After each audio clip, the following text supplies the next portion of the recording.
everybody, it's Rebecca here at Why Mermaids, and if you've been watching my channel for a while, then you know every year around this time, Caitlin over at Book Chats and I do a Best Picture tag, and this year is no different.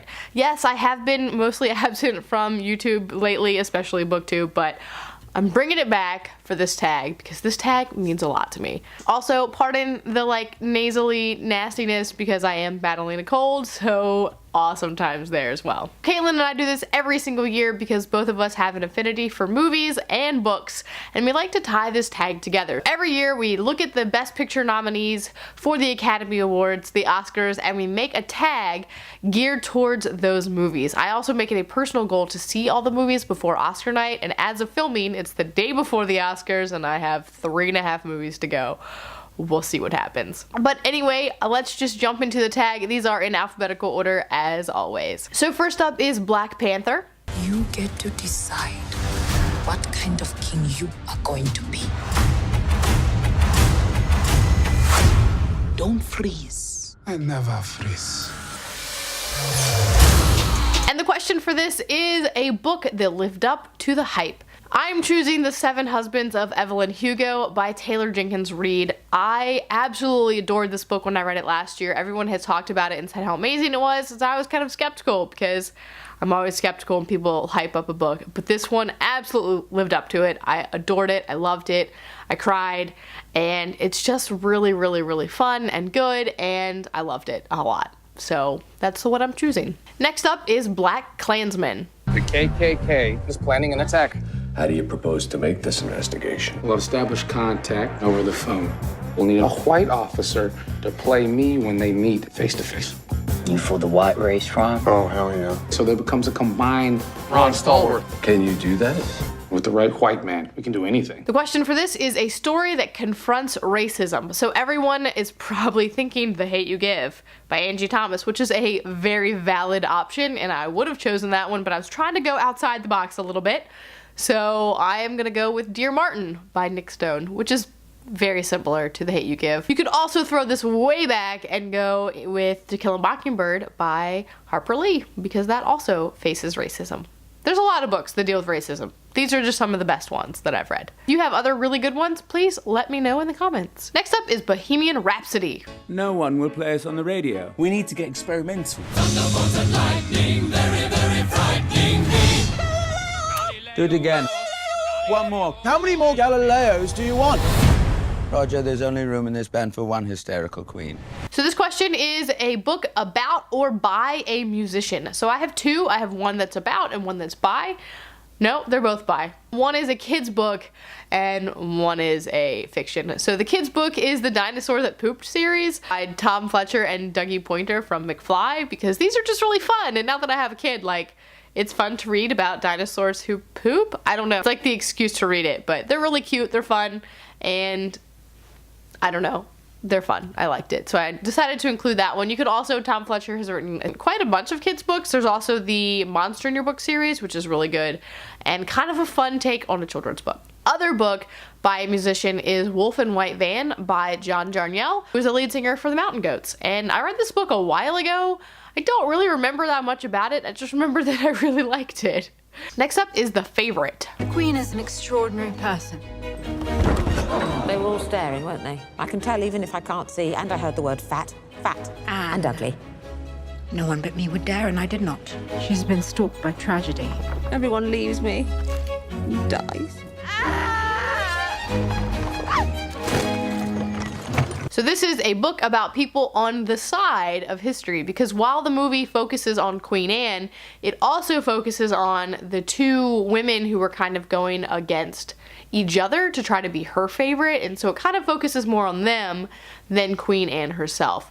So that's why we chose to go with this one, and I have two options for this one again. One of them is fiction and one of them is nonfiction. So the fiction one is The Rest of Us Just Live Here by Patrick Ness, which is about a bunch of characters who are normal people in a fantasy novel. So there's the indie kids who are off fighting evil people, and then you have the normal kids who the story focuses on and just kind of their life, which I really thought was cool. It's very tongue-in-cheek. Someone who loves fantasy, I just thought that was really clever. And my nonfiction, I went with Becoming by Michelle Obama, because although she was the first lady, if you look at history, not a lot of the first ladies were like the main person. Like her name is going to be forever in there, but so were in The Favorite, so were the other two women, or at least one of them. So I went with Michelle Obama's book because I just read it and I loved it. And like, if you're looking at a history book in 50 years, they're going to mention Barack, but they're not necessarily going to mention Michelle. And I think she was really, she's a fantastic person. Her book is really good. It's very inspiring. And as a woman, I highly recommend reading it, and especially if you are a woman of color, I definitely recommend reading it. So anyway, I really loved it, and I just kind of wanted to throw that in there. Next up is Green Book. Some guy called over here, a doctor. He's looking for a driver. You interested? I am not a medical doctor. I'm a musician. I'm about to embark on a concert tour in the Deep South. What other experience do you have? Public relations. Do you foresee any issues in working for a black man? You in the Deep South? There's gonna be problems. So this is a book that had all of the elements, but it just didn't quite work for you. Because this one, as we originally titled this question, was a book that tried to be woke, but didn't quite make it. And that's kind of how this movie is. Like, it's trying really hard to be there and to fit those like elements, but it doesn't quite do it in the way that it should. So I have chosen When Dimple Met Rishi by Zendaya Menon. I know I butchered that, I'm really sorry. Which I thought was gonna be really great. It's an Indian author, and it's about an Indian character and how she's trying to go against her traditional culture and whatnot, and she's going to like, she wants to go to a coding academy, and I was like, yes, all of the things. And it just didn't work. I used to work at a technology camp where like kids came and like learned how to code and make apps and do things like that, and this is not like that at all, and it had barely any of it in it. It focused more on like a talent show, and I missed a lot of the elements that I wanted to be in there. So unfortunately, that one just didn't quite make it for me, despite having like all of these elements that I really like, such as, you know, like strong women and going against your background and coming from a different ethnicity and technology, and I was just like, yes, and then it didn't work. Next up is Roma.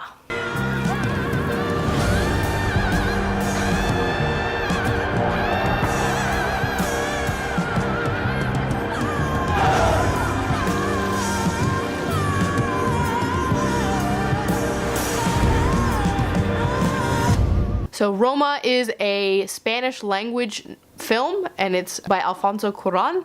And so for this one, we have chosen a book by a Latinx author or a character. And I'm gonna be honest, I was looking through, coming up with an answer. I realized I have not read like any. And there are so many that I want to read that are literally sitting on my TBR, and I'm like, yes, I want to read that, I want to read that. And I never get around to it, and I don't know what my problem is. So that is going to be my focus. Coming up, I'm in the middle of like a series right now, but after that, I'm gonna definitely jump more into these because I don't know why I haven't been reading them. I don't know.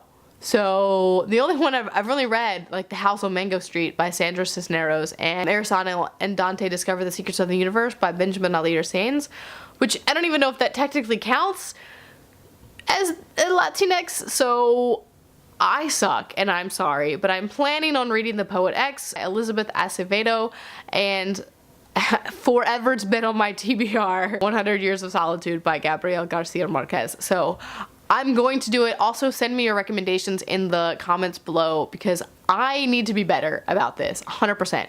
I suck. I'm sorry. Two left. Next up is A Star is Born. Hey. What? I just want to take another look at you.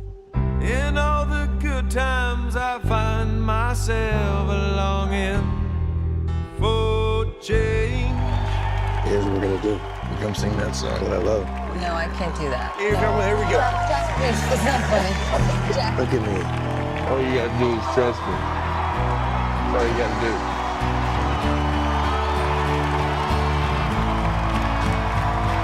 So this is the book you want to see retold because A Star is Born has been remade over and over and over again. So I'm gonna go with the classic. I want to see The Great Gatsby like made now. I think that'd be really interesting to see how that plays out. Maybe like Gatsby is like a new YouTube star or like something crazy like that. I mean, this is written in like the 20s, so like let's revamp it for modern times. Maybe he's a billionaire tech startup. Actually, that would work really well, I think, more than like a YouTube or an actor or something. Anyway, so I think that'd be really cool. And finally, we have Vice. I want you. You're my vice. Well, George, I'm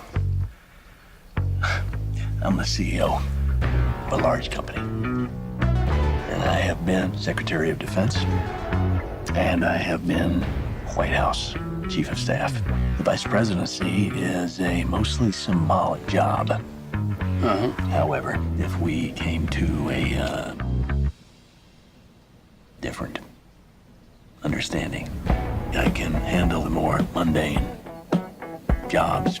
So Vice is the story of Dick Cheney and how he became vice president and kind of re-changed that whole idea of what a vice president does with George W. Bush. And so for this one, we have chosen a modern history or a modern historical. And by modern, we mean like 1980s to the present, but we don't mean a contemporary. So it has to be historical. So that means it's set during a very specific time as opposed to a contemporary, which is just set now.